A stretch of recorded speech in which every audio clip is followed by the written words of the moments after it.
Vous connaissez ces récits. Quand le prophète alayhi salam est parti jusqu'à Taïf pour prêcher la bonne parole, il est parti et a accompli et a parcouru des centaines, des dizaines et centaines de kilomètres pour arriver à des dizaines de kilomètres pour arriver à Taïf à pied.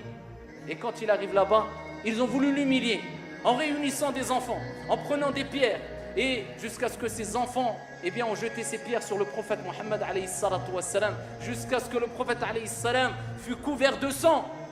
Et il continue son chemin alayhi afdalus salati wa taslim, en s'en remettant qu'à Allah subhanahu wa ta'ala, sans répondre au mal par le mal. Et voilà que il dit, kama fi sahih, j'ai été ombragé par l'ombre de Jibril alayhi salam qui est apparu au-dessus de moi. Et Jibril alayhi salam a annoncé la venue de l'ange des montagnes.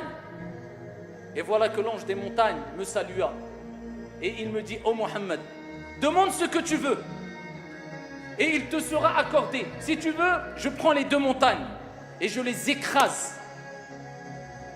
Ici, bien sûr, en écrasant le peuple et le village. Et le prophète alayhi salam a répondu par le négatif. Non, j'espère que de leur rein sortira une descendance, une progéniture qui adorera leur Seigneur tabaraka wa ta'ala sans rien lui associer. Alayhi afdalus salati wa taslim. Ar-rahmatul muhda, kama fi sahih. Et lors d'une expédition à son retour, il s'est accoudé sous un arbre. Et voilà que le prophète alayhi salam avait accroché son épée au-dessus de l'arbre. Et voilà qu'une personne est arrivée du camp ennemi et a saisi l'épée du prophète alayhi salam, l'a pointée vers le prophète alayhi salam et il lui a dit, alors que le prophète fut réveillé, alors qui te sauvera maintenant? Le prophète alayhi salam a dit, Allah mon Seigneur. L'épée est tombée. Le prophète alayhi salam a repris l'épée et l'a pointée vers lui, lui a dit, maintenant qui te sauvera? Et la personne a dit, oh Mohammed, sois meilleur preneur. Le prophète alayhi salam dit, si je te libère, est-ce que tu attestes qu'il n'y a de divinité qu'un Dieu unique et que je suis le prophète et l'envoyé d'Allah? Il dit non.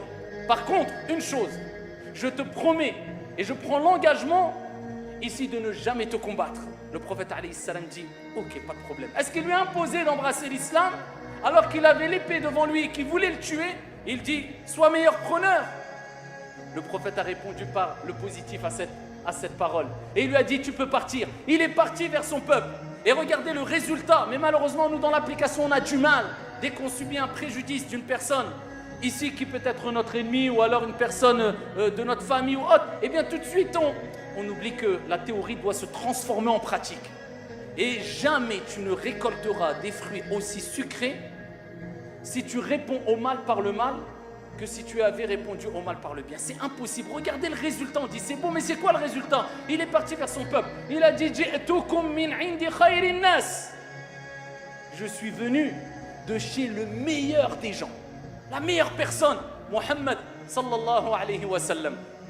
Ça, c'était le comportement du prophète alayhi salam qui a gagné les cœurs quand il a fait Fath Mecca. Il est rentré à la Mecque alors qu'ils l'ont persécuté, alors qu'ils lui ont porté préjudice, alors que des compagnons sont morts, alors qu'ils ont tué femmes, ils ont tué enfants, ils les ont boycottés pendant des années après, plus d'une dizaine, quinzaine d'années après. Le prophète alayhi salam, fier de ses principes, sans jamais vouloir répondre au mal par le mal, il rentre à la Mecque.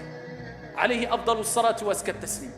Et quand il rentre à la Mecque, il exhorte les personnes qui sont à la Mecque. Et il leur dit, que pensez-vous que je ferai de vous? Quel est votre avis? Que ferai-je de vous maintenant? Ils ont dit, le meilleur, ô Mohammed. La meilleure des choses. Tu es l'honorable, le frère honorable, fils du père honorable. Et le prophète alayhi salam leur dit, aucun blâme sur vous aujourd'hui. Antumut tulaqa, vous êtes tous libres. Alayhi salatu wassalam.